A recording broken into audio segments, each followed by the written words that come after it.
you had secured debt, unsecured debt, and then you were saying, well, you put those all together, and then we were leading up to the anatomy of a bankruptcy. We've defined what bankruptcy is, and there's straight bankruptcy, and then on the second half, we're going to differ between Chapter 7 and Chapter 13 even more. But walk us through a concrete example. The anatomy, and I want to let everybody know he was also a lifesaver, still is, registered respiratory therapist, worked side by side with me, Spawn Hospital. I used to be in the ICURN, and then we were crazy enough to go to law school. So I'm glad to have him back on. But anyway, walk us through the anatomy. Let's break it down. The anatomy, physiology of a bankruptcy, because people want to know, okay, I've heard bankruptcy. Joel's educated me on exempt, non-exempt, and all this, but I want to know what to expect. Okay, they walk through your office. They're scared to death. They're going to lose everything, their shirt. They're worried about their kids. They're worried about their futures. They've worked so hard. They're in their 30s and 40s. Now they're going to lose everything. Walk us through that. Well, let me walk you through a typical Chapter 7 bankruptcy. And okay. By the way, I'm seeing more and more of these Chapter 7s among the elderly. These are people who are moving from employment. They're now getting on Social Security. And they're now on a fixed income. At least a lot of people that I see are now on a fixed income. They were able to make their minimum payments before, but now in retirement, if all they get is Social Security, and sometimes that's just not enough to go beyond the necessities in life. If their house is completely paid for, which is it's a great thing for these individuals, but there's still not enough to pay these debts, then they can file a Chapter 7. Now, here's what's required. You need to get a certificate of credit counseling. That's required in all cases. And where do you get that? Most consumer credit counseling agencies provide that. Now, they have to be approved by the trustee for the region. Now, we have one locally here, and there are many of them that you can do online. You can do them over the telephone. You can do them in person. You can do them online. So they're out there, and that shouldn't be an obstacle. You can contact your attorney and they'll find out who they recommend. But to me, it really doesn't matter where they get their credit counseling. As long as they're an approved agency, that's fine. In any case, when they file their Chapter 7, assuming that the means test hurdle was overcome, and by the way, Social Security money, those funds, that's exempt income. Oh, okay. So if that's all they have, at least in this region, it wouldn't be any problem to file Chapter 7.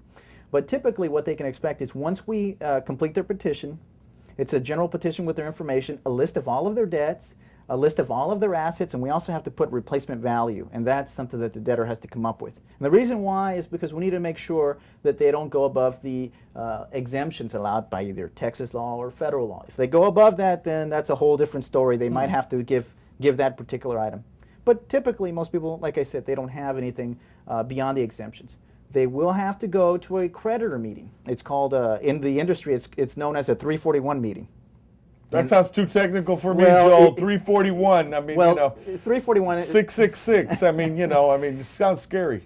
It's not scary. Actually, it's simply a creditor meeting. It's an opportunity for creditors to show up and ask questions. But typically, about 99. Where's my money? Or the question, right? Well, that's what you would expect. But 99% of the time, no creditors show up.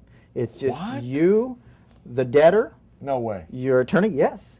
And the Chapter 7 trustee. Well, why aren't they showing up? They owe money. I mean, the typical person out there saying, well, I'm as confused as Joe. How come the creditors aren't showing up? I mean, I was picturing burning at the stake, I mean. It doesn't work that way. Now, sometimes the creditor will show up, but if this is a no asset case where it's clear cut that there are just not any assets to go around, this individual has just no money to repay any of these debts, the creditors would really be wasting their time by showing up. I understand. So, if we've got Howard Hughes out there with a lot of money going for the bankruptcy, that's a different story altogether. But if we have somebody like the elderly, and we have a passion, both of us, for advocating for the elderly. We do pro bono for the elderly. I mean, how often are you seeing the elderly come to you looking for this? Because I hadn't even thought about that, that it affects everyone. And then when you have somebody who's changed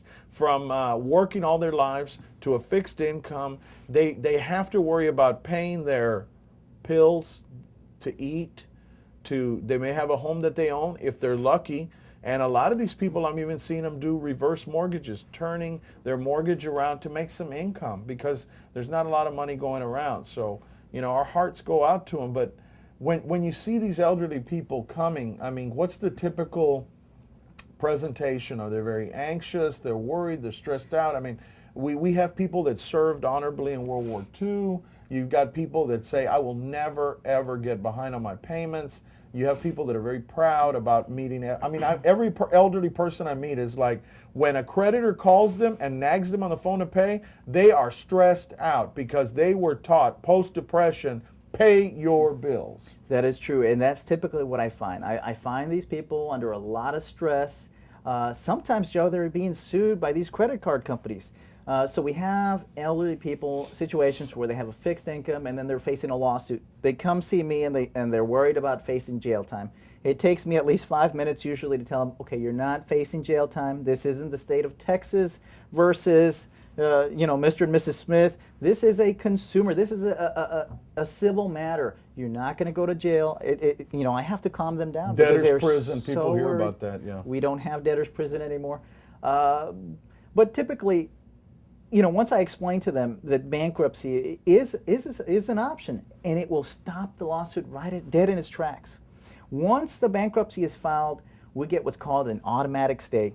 An automatic stay is an immediate injunction that prevents all creditors, or virtually all creditors, from attempting to collect a debt. And guess what? A lawsuit based on a credit debt is an attempt to collect a debt. So typically, shortly after a bankruptcy, we find that the case is dismissed without prejudice. Wow. So without prejudice, the creditor can come back, but he's pretty much stopped dead in his tracks. Well, we've got about a minute left. We've covered the basics, what bankruptcy is, exempt, non-exempt, secured, unsecured debt, and also it'll be up on YouTube, so you can go back, or the abuelitas out there, go to get your grandson and say, lay off the games, turn on the computer for me and let me see this again. So it's going to be aired on YouTube anytime you want to see it, 24/7.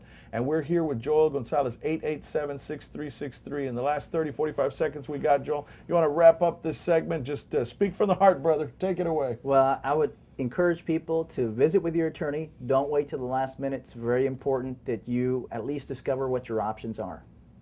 Well, and the thing that you brought up that I thought was very, very important was that it's not the end of the world. When people, all walks of life, file bankruptcy, you told me yourself, Donald Trump filed, which right. I forgot all about. And then he's, The Apprentice. I don't think he's broke anymore. Yeah. Or Donald Jr., he's going to be rolling in it. He's coming into his own. He's 30, 31. But a lot of people, prominent people, have filed for bankruptcy. That's right. People, doctors, lawyers, educators from all walks of life. Sometimes we just need the benefit of the reorganization in bankruptcy to get you in the right direction and truly get a fresh start. Well, and you've been listening to Joel Gonzalez. You can contact him at 361-887-6363, and his email is going to be popping up. We've been talking bankruptcy, the basics. When we come back on our second half of the show, we're going to take a little break here. We're going to be talking about getting really down to brass tacks, rolling up our sleeves, and finding out what if you need to file bankruptcy, the difference between Chapter 7 and Chapter 11, or 13 rather, 13. I'm sorry. I think 11 is for farmers, if I remember from my bar exam or something. But Chapter 12 is for farmers. Yeah, Chapter 12. See? I mean, that's why you handle bankruptcy. So anyway, when we come back, we're going to be talking about the specifics of it, and Joel's going to be walking us through even more. He talked about the creditors meeting, and now we're going to talk about the whole process when we come back, so stay tuned. This is very exciting, important information for all of us out there, and it's affecting everyone out here in the nation when we come back.